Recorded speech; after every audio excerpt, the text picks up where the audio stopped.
What's going on, folks? Ted from Immersion here, and we have some interesting news in the form of sales reports for 2021 from Wizards of the Coast and Hasbro. And if anyone was questioning whether Wizards of the Coast physical sales was being dwarfed by digital sales, or that Wizards of the Coast wasn't more than half of the profit determined by all of Hasbro, well, these sales reports really put that in perspective, because I don't see it going anywhere anytime soon.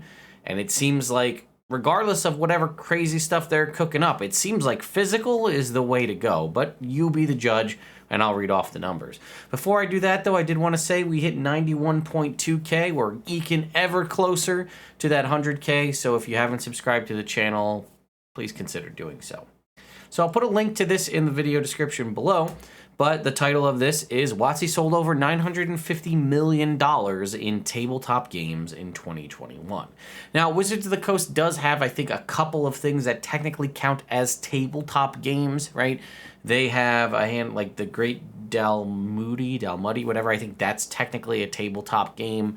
And their physical box set tabletop games, which I don't think they've produced in a very long time. And might not even be WotC who does that. But let's keep going, right? So, WotC booked $952 million in tabletop game sales in 2021, which put the company over $1 billion in total sales for the first time ever. It says, obviously, we know how they moved into this new sort of segment. The Wizards of the Coast and digital gaming is their kind of the new third of the company. But in this conference call, the interim CEO told analysts that tabletop games accounted for 74% of the $1.3 billion in sales that Wizards of the Coast and digital gaming made in 2021. And that grew at a blistering 44% rate. Digital games were 26% of the segment and grew at a slower but still robust 36% rate. So right there, they made $1.3 billion in 2021. 74% of that was from what they're calling tabletop games. 26% of that is from digital. Now, I'm not 100% sure because it's not very clearly explained. Does tabletop games mean purely physical? Because that's how I'm interpreting it, right? Physical things. But they might also be considering Magic the Gathering physical cards as part of that tabletop game. I guess you could make that. And then, like, digital would be, I guess, Dark Alliance, maybe Magic the Gathering Arena. I don't know if D&D Beyond, like, licensing agreements and things like that get factored in here anywhere. Well, let's keep going. In its earning release, the company revealed that Wizards of the Coast had passed $1 billion for the first time. And it says, given that tabletop games revealed in the conference call, WotC's digital sales must have been close to $50 million. So, again, digital, I'm assuming, is video games, because there is a digital games division, but I do believe the only game they released was Dark Alliance, which obviously was panned pretty bad. But it would also cover Magic the Gathering Arena, which I have heard from some folks that it seems to be dwindling, but again, I'm not in that space. And there is a couple other, there's like Warriors of Waterdeep, which is a digital mobile game that I think WotC put out. So, all right. Hasbro reported total games sales of $2.1 billion for the year, up 19% from a very successful 2020. Beyond Magic the Gathering, other brands doing well included D&D, Duel Masters, and Hero Quest. Okay? Once again, the importance of WotC to Hasbro's profitability, this is a big one, was visible in the results. The Wizards of the Coast and Digital Gaming Division segment reported an operating profit, mind you, not even, so this is just in the black here, $457 million for the year, accounting for 72% of Hasbro's total company-wide profit of $763 million. Again, we are talking purely profit here, but if you look at that profit margin between all of Hasbro, right? So remember, Hasbro owns things like My Little Pony, Transformers, Nerf. They own a lot of the rights to producing the toys for things like Star Wars and other things of that nature. They own Play-Doh. There's a ton of different things. Hot Wheels, right? These are all part of Hasbro, and obviously all the traditional board games, Monopoly and everything like that. All of that stuff came out to only 28% of their profit in 2021. 72% of that was from Wizards of the Coast. So, I mean, if you look at it from that perspective, all of this other stuff is good, but the digital, whatever Wizards of the Coast and their digital gaming division is doing is more than half of your profits. So you should sink some costs into that because that's seems to be your moneymaker. Now, we don't know the stability of tabletop gaming. We think it's going to keep growing, and I would agree with that. But I would imagine that your traditional board games, your Transformers, your all that kind of stuff is probably pretty set the way it goes. Like I'm sure Play-Doh sales haven't exploded over the years, but it's probably a pretty consistent thing that you can rely on year to year. Right, they also are releasing, I guess this technically falls, it's Renegade Game Studios is doing the Power Rangers RPG, the Transformers RPG, G.I. Joe, also all of which are owned by Hasbro. So that is going to be sales, but it wouldn't be Wizards of the Coast. It'd be, under, I guess, general Hasbro. But let's just read that again. Once again, the importance of WotC to Hasbro's profitability was visible in the results. The Wizards of the Coast and Digital Gaming Division segment, or gaming segment rather, that's what they're calling them, not divisions. I think divisions makes more sense, but anyway. Segment reported an operating profit of $547 million for the year, accounting for 72% of Hasbro's total company-wide profit of $763 million. The segment also drove Hasbro's growth with an increase, 42% increase in sales in 2021.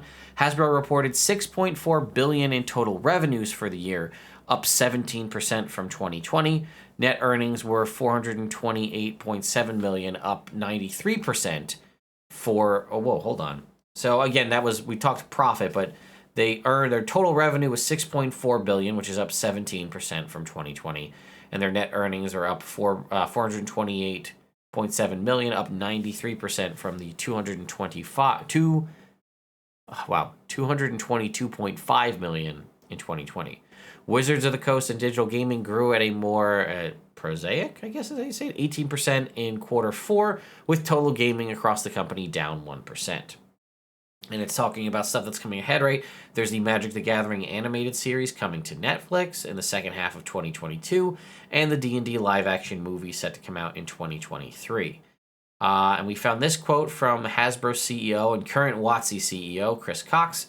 At $2.1 billion and 19% year-over-year growth, Hasbro is one of the biggest and fastest-growing game publishers in the world, he said in the conference call. Our investments in digital and direct-to-consumer give us an amazing opportunity to learn from them in real time via cutting-edge data analytics and to reinvent how we bring product to market and customize it for our most passionate fans. When they talk about direct-to-market, they mean things like HasLabs, where it's basically their own internal kind of Kickstarter, where, they put up an opportunity, like I think one of their big ones was the Proton Pack. I think that was them, right? They had a Ghostbusters Proton Pack for Ghostbusters Afterlife, and they put it up, and if enough people go and say they want to get it, they'll produce it, and it's kind of like, again, their own internal Kickstarter, and it has like stretch goals and things like that.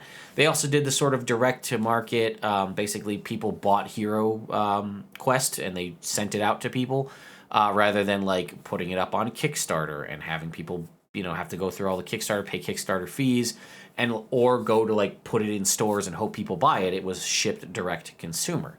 So they're clearly trying stuff, but my point of this whole video is Wizards of the Coast was 72% of the profit for Hasbro in 2021. And again, all of these numbers are up a ridiculous amount. Again, total revenue up 17% from 2020. 2020 was a pretty rough year for a lot of people, and 2021 honestly wasn't that much better, but they grew a significant amount since then.